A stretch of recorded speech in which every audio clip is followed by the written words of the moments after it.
Empowered Healthcare for the Pain-Demic by Dr. Gina Calderone. The time is here to pioneer a new direction to solve this pain-demic and set forth a paradigm shift for healthcare. The current healthcare system is antiquated, siloed, and broken down.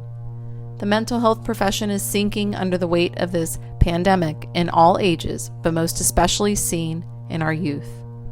Old ways of managing both physical and emotional pain through prescriptions to numb signals of alarm inside have failed in a big way. The body can rehabilitate from pain, disease, and its roots of trauma, but first we must all agree and see that traumatic life experiences leave both physiological wounds and psychological wounds. These invisible wounds can be passed down from generation to generation. We have to find the courage and humanity to ask people what happened to you, not only in mental health offices, but in all sectors of healthcare. I've been asking this question for 18 years as a physical therapist and thus forged the path to healing chronic pain, disease, addiction, and other puzzling disorders. The root of pain, regardless of the words used, diagnosis, illness, disorder, addiction, is a heartbreaking incident that transforms into an invisible wound and never heals. The victim deep down is in pain, feeling a desperate need to feel safe, yearning to be seen, and awaiting freedom from the inner prison of fear, danger, hurt, shame, neglect, betrayal, anger, and grief. Here is the silver lining. The victim can be empowered to heal this pain and become the hero in their own life, family, and community. This observation, written by Glennon Doyle in her 2020 memoir Untamed, resonated with me. When I started to look upstream, I learned that where there is great suffering, there is often great profit. Now when I encounter someone who is struggling to stay afloat, I know to first ask, "How can I help you right now?" Then, when she is safe and dry, ask, "What institution or person is benefiting from your suffering?" Every philanthropist, if she's paying attention, eventually becomes an activist.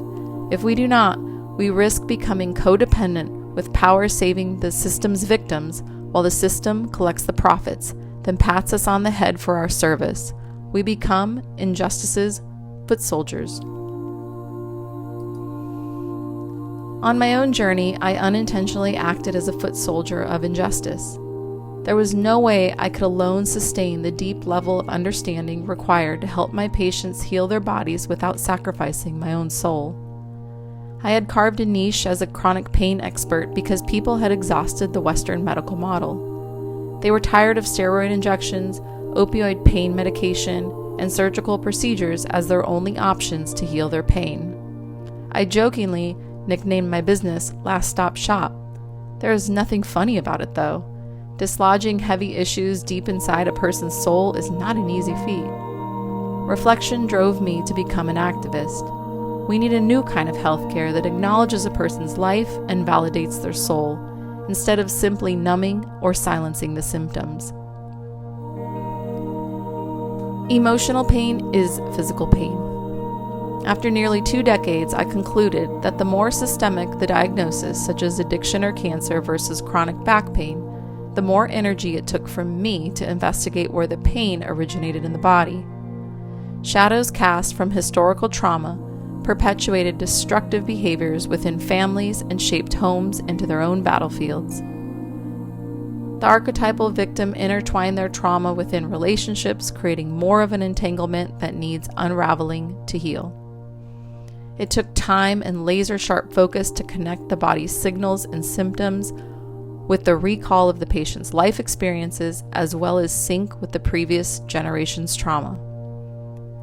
We could prescribe medication to chemically cope with the impacts of trauma, or we can get to the root of the spiritual crisis or generational pain and help people thrive, not just survive. We cannot provide healthcare by not asking our patients about their lives and not giving a damn about their past. We cannot blindly prescribe heavy narcotics and ignore the social consequences of addiction and necessary self-medication. We cannot take a woman through a slew of medical testing and examinations for her abnormal menstruation symptoms and not ask her if she's been sexually abused or raped. We cannot arrest children at school for the trauma they are enduring at home. ignore their SOS signals, and not treat their bodies in pain. We cannot tie a child to his desk with a TheraBand during class to restrain what his body is feeling and need to run because of his instincts to fight or take flight. We cannot deny the obesity in our nation because of the lack of nutritious accessibility to foods. We cannot deny, as healthcare providers, the emotional experiences contained in the body. Powered Healthcare uses an innovative method of physical therapy to heal trauma in children, adults, and families over a lifetime. I am committing to pulling our brothers and sisters out of the river and also committing to going upstream to identify, confront, and hold accountable those who are pushing them in. I don't want to be a foot soldier anymore. We need to physically and energetically treat chronic pain, addiction, ADHD, asthma, depression, anxiety, obesity, autoimmune disorders, suicidality, heart disease, diabetes, and cancer in the body. And we must go upstream and investigate the perpetrators and crimes of nature that invaded and violated childhood bodies. Physical medicine and rehabilitation are not intended to heal suffering in humanity. It's becoming clearer.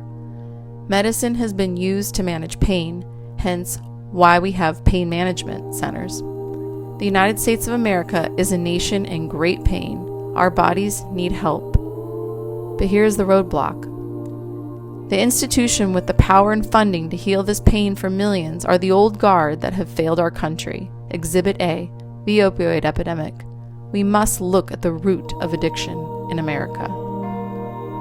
Science proves the body keeps the score. Ask Dr. Stephen Porges, Dr. Bessel van der Kolk, and Dr. Peter Levine. These men are the godfathers of trauma. It is 2023, and we have still not recognized the physical body as the container for neglect, abuse, and family dysfunction.